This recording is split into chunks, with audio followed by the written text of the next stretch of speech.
നവീൻ ബാബുവിൻ്റെ കേസ് അന്വേഷിച്ച DYSP Ratnakumar retire ചെയ്തു. അദ്ദേഹം ഇപ്പം ശ്രീകണ്ഠാപുരം നഗരസഭാ ചെയർമാനായിട്ട് മത്സരിക്കാൻ വേണ്ടി പഞ്ചായത്ത് ഇലക്ഷനിൽ രംഗത്ത് വന്നിരിക്കുന്നു. CPMൻ്റെ കാൻഡിഡേറ്റായിട്ട് അദ്ദേഹം നിൽക്കുകയാണ്. അദ്ദേഹത്തിനെ ശ്രീകണ്ഠാപുരം നഗരസഭയുടെ ചെയർമാനാക്കാനാണ് തീരുമാനം. അസിസ്റ്റൻ്റ് കമ്മീഷണറായിരുന്നു കണ്ണൂരിലെ. അദ്ദേഹം റിട്ടയർ ചെയ്ത ശേഷമാണ് നഗരസഭയിൽ ശ്രീകണ്ഠാപുരം നഗരസഭയിൽ മത്സരിക്കാൻ തീരുമാനിച്ചത്. കണ്ണൂർ റേഞ്ച് IG-യുടെയും സിറ്റി പോലീസ് കമ്മീഷണർ അജിത് കുമാറിൻ്റെയും രത്നകുമാറിൻ്റെയും സൂപ്പർവിഷനിലായിരുന്നു നവീൻ ബാബുവിൻ്റെ കേസ്. നവീൻ ബാബുവിനെ കൊന്നതാണെന്നും അല്ല നവീൻ ബാബുവിനെ ആത്മഹത്യ ചെയ്തതാണെന്നും 2 പ്രശ്നം അന്നേ സജീവമായിരുന്നു. അന്നത്തെ SHO ആ കേസ് DYSP പറയുന്ന പോലെ തന്നെ അല്ലെങ്കിൽ പാർട്ടി പറയുന്ന പോലെ തന്നെ കൊണ്ടുപോയി എന്നാണ് വരുന്നത്. അന്വേഷണം എങ്ങും എത്തിയില്ല. അതൊരു സൂയിസൈഡായിട്ട് തന്നെ വന്നിരിക്കുന്നു.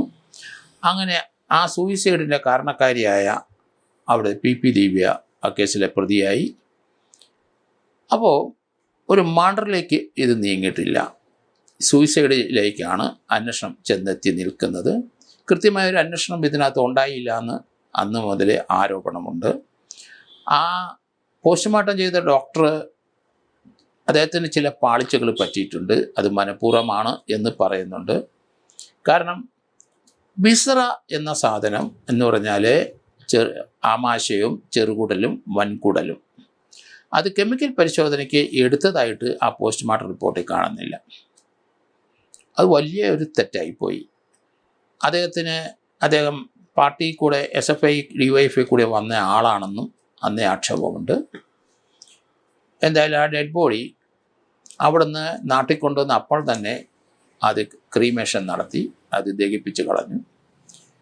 അന്ന് വീട്ടുകാർക്കും ബന്ധുക്കൾക്കൊക്കെ സംശയമുണ്ടായിരുന്നു ഇത് മരണത്തിൽ. അങ്ങനെയായിരുന്നെങ്കിൽ അത് ദഹിപ്പിക്കുന്നതിന് പകരം അത് 2 ആഴ്ചയെങ്കിലും അവിടെ മോർച്ചറി സൂക്ഷിക്കുന്നെങ്കിൽ ഒരു റീപോസ്റ്റ്മോർട്ടം നടത്താമായിരുന്നു. ഇപ്പോൾ അതിന് ചാൻസ് ഇല്ല. പക്ഷേ ആകെ ഇൻക്വസ്റ്റും പോസ്റ്റ്മോർട്ടത്തിനെ ഡിപ്പെൻഡ് ചെയ്ത് മാത്രമേ ഇനി മുന്നോട്ട് പോകാൻ ഒക്കുള്ളൂ. പോലീസ് പറയുന്നത് ഒരു സൂയിസൈഡാണ്. പക്ഷേ അതിൻ്റെ സാഹചര്യങ്ങളും മറ്റും നോക്കുമ്പം സെൻഡ് ഓഫ് പാർട്ടി കഴിഞ്ഞ് വൈകിട്ടത്തെ 8:30 ട്രെയിനിന് വീട്ടിൽ വരുന്നു, റിസർവ് ചെയ്തിട്ടുണ്ട്. അത് തന്നെ അതുകൊണ്ട് രാവിലെ 5:30 അമ്മയും മക്കളും അദ്ദേഹത്തിൻ്റെ ഭാര്യയും പെൺകുട്ടികളും റെയിൽവേ സ്റ്റേഷനിൽ വരണം. അദ്ദേഹത്തിന് അവിടുന്ന് ഒന്നിച്ച് കാറിൽ അവർക്ക് വീട്ടിലോട്ട് പോകാം. ഇതായിരുന്നു നവീൻ ബാബുവിൻ്റെ ആഗ്രഹം. അതനുസരിച്ച് ട്രെയിനിലെ ടിക്കറ്റ് ബുക്ക് ചെയ്തിരുന്നു. രാവിലെ 5:30 അവർ ഭാര്യയും മക്കളും വന്ന് റെയിൽവേ സ്റ്റേഷനിൽ വെയിറ്റ് ചെയ്തു.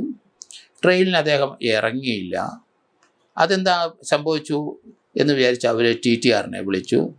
ടിക്കറ്റ് റിസർവ് ചെയ്തിരുന്നു, പക്ഷേ ആൾ കയറിയിട്ടില്ല എന്ന് അപ്പോഴാണ് അവരറിയുന്നത്. പക്ഷേ അദ്ദേഹം റെയിൽവേ സ്റ്റേഷനിലെ 8:30 ട്രെയിൻ കയറാൻ അദ്ദേഹത്തിൻ്റെ ഡ്രൈവർ കാറിൽ മുറിയെല്ലാം പൂട്ടി ഒഫീഷ്യലായിട്ടുള്ള അദ്ദേഹത്തിൻ്റെ റെസിഡൻസ് അതിൻ്റെ താക്കോല് ഡ്രൈവറെ ഏൽപ്പിച്ചു. ഡ്രൈവർ അദ്ദേഹത്തിന് റെയിൽവേ സ്റ്റേഷൻ വരെ വന്നതായിട്ട് നമുക്ക് മനസ്സിലായി. പിന്നെ എന്ത് സംഭവിച്ചെന്നുള്ളത് ദുരൂഹമാണ്. അദ്ദേഹത്തിന് കോള് വന്നെന്നും അദ്ദേഹം മടങ്ങിപ്പോയെന്നും അങ്ങനെ വീണ്ടും അദ്ദേഹത്തിൻ്റെ ക്വാർട്ടേഴ്സിൽ ചെന്നെന്നൊക്കെയുള്ള കഥകളാണ്. ആ ക്വാർട്ടേഴ്സിൽ അദ്ദേഹം 2 ആത്മഹത്യ ചെയ്യാൻ പിന്നെ എന്തിനു പോയി? ഭാര്യയുടെ അടുത്തും മക്കളുടെ അടുത്തും ആത്മഹത്യക്ക് മുമ്പ് അദ്ദേഹം അവിടെ റെയിൽവേ സ്റ്റേഷനിൽ വന്ന് നിൽക്കണം എന്ന് പറഞ്ഞ് അവരെ ബുദ്ധിമുട്ടിക്കണം. കാരണം ഭാര്യയും മക്കളോടും വലിയ സ്നേഹമുള്ള മനുഷ്യനായിരുന്നു നവീൻ ബാബു. അദ്ദേഹം അവരെ അവിടെ വെയിറ്റ് ചെയ്ത് രാവിലെ വന്ന് കാറുമായിട്ട് വരണം എന്ന് പറഞ്ഞ ആ വ്യക്തി അങ്ങനെയാണെങ്കിൽ ആത്മഹത്യ ചെയ്യുന്നതിന് മുമ്പ് വീണ്ടും ഭാര്യയെ വിളിച്ചു പറഞ്ഞാൽ ചിലപ്പോൾ ഞാൻ വന്നോളാം, നിങ്ങളവിടെ വെയിറ്റ് ചെയ്യേണ്ട എന്ന് പറഞ്ഞാൽ മതി. അങ്ങനെ ഒരു മെസ്സേജ് പോയിട്ടില്ല. അദ്ദേഹം ട്രെയിനിലേക്ക് തിരിക്കുന്നു എന്ന് അദ്ദേഹം താമസിച്ചതിൻ്റെ അടുത്ത ക്വാർട്ടേഴ്സിലുള്ളവർക്കറിയാം. അദ്ദേഹം വൈകിട്ട് അദ്ദേഹത്തിൻ്റെ ഒഫീഷ്യൽ കാറിൽ അദ്ദേഹം റെയിൽവേ സ്റ്റേഷനിലേക്ക് പോകുന്നു. പക്ഷേ ട്രെയിനിൽ കയറിയില്ല. പിന്നത്തെ എല്ലാം ദുരൂഹമാണ്. അദ്ദേഹത്തിൻ്റെ ഡ്രൈവർ പറയുന്നത് അദ്ദേഹം അവിടെ ബാഗുമായിട്ട് ഇറങ്ങി റെയിൽവേ സ്റ്റേഷൻ്റെ അവിടം വരെ ചെന്നില്ല, അതിന് സ്വല്പം ഇപ്പുറം 1/2 കിലോമീറ്റർ ഇപ്പുറം ഇറങ്ങി ഞാൻ പൊക്കോളാം, നിങ്ങൾ പൊക്കോളൂ എന്നാണ് പറഞ്ഞെന്നാണ് പറയുന്നത്. അതൊക്കെ അവിശ്വസനീയമായ ഒരു കാര്യം തന്നെയാണ്. അദ്ദേഹത്തിൻ്റെ ഇൻക്വസ്റ്റ് റിപ്പോർട്ടിൽ അദ്ദേഹം തിരിച്ചു വന്ന് പൂട്ടിയിട്ടിരുന്ന വാതിൽ ചവിട്ടിപ്പൊളിച്ചിട്ടുണ്ട്. അത് ഇദ്ദേഹം ചവിട്ടിപ്പൊളിച്ചോ അത് മറ്റാരെങ്കിലും പൊളിച്ചോ എന്നൊക്കെ കാര്യങ്ങൾ പോലീസ് പറയേണ്ടതാണ്. ആ മുറി പൂട്ടിയിരുന്നില്ല, തുറന്നു കിടന്നു. വൈഫ് ഏതായാലും ട്രെയിനിൽ ആൾ വന്നില്ലാത്തത് കൊണ്ട്, ട്രെയിനിൽ കയറിയില്ലാത്തത് കൊണ്ട് അവർ ഇദ്ദേഹത്തിൻ്റെ ഡ്രൈവറെ വിളിച്ചു. അപ്പോൾ ഡ്രൈവർ പറഞ്ഞു അവിടെ ഇറങ്ങി എന്ന് പറഞ്ഞെന്ന്. ഏതായാലും അവിടെ പോയി നോക്കാൻ കോട്ടേഴ്സിൽ ചെന്ന് നോക്കിയപ്പോഴാണ് തൂങ്ങി നിൽക്കുന്നതായിട്ട് കണ്ടത്. വാതിൽ പൂട്ടിയിട്ടിരുന്ന വാതിൽ ചവിട്ടി തുറന്നിട്ടുണ്ട്. ആര് ചവിട്ടി തുറന്നു എന്നുള്ള കാര്യം വ്യക്തമല്ല. പക്ഷേ അദ്ദേഹത്തിൻ്റെ ഇൻക്വസ്റ്റ് തയ്യാറാക്കിയപ്പോൾ ആ ASI തയ്യാറാക്കിയ വ്യക്തി കൃത്യമായി കണ്ട കാര്യങ്ങൾ എഴുതിയിട്ടുണ്ട്.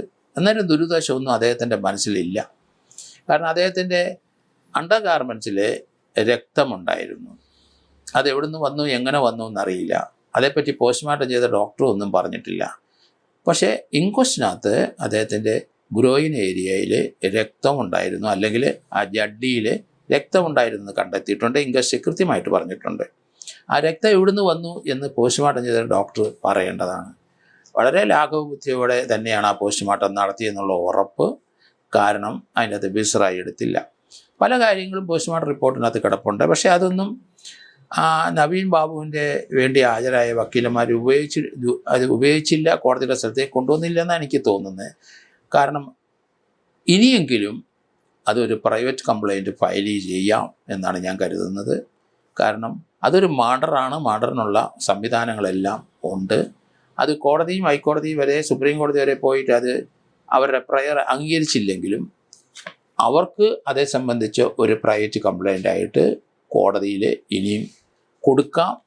ജുഡീഷ്യൽ ഫസ്റ്റ് ക്ലാസ് മജിസ്ട്രേറ്റ് കോടതി കൊടുത്തിട്ട് അതിനകത്ത് എവിഡൻസ് ഉണ്ടെങ്കിൽ കോടതി അത് കമ്മിറ്റ് ചെയ്ത് സെഷൻസിലോട്ട് അയക്കും. അതുകൊണ്ട് ആ രീതിയിലോട്ട് നീങ്ങുന്നതാണ് ഇനി നല്ലത് എന്നാണ് ഞാൻ കരുതുന്നത്.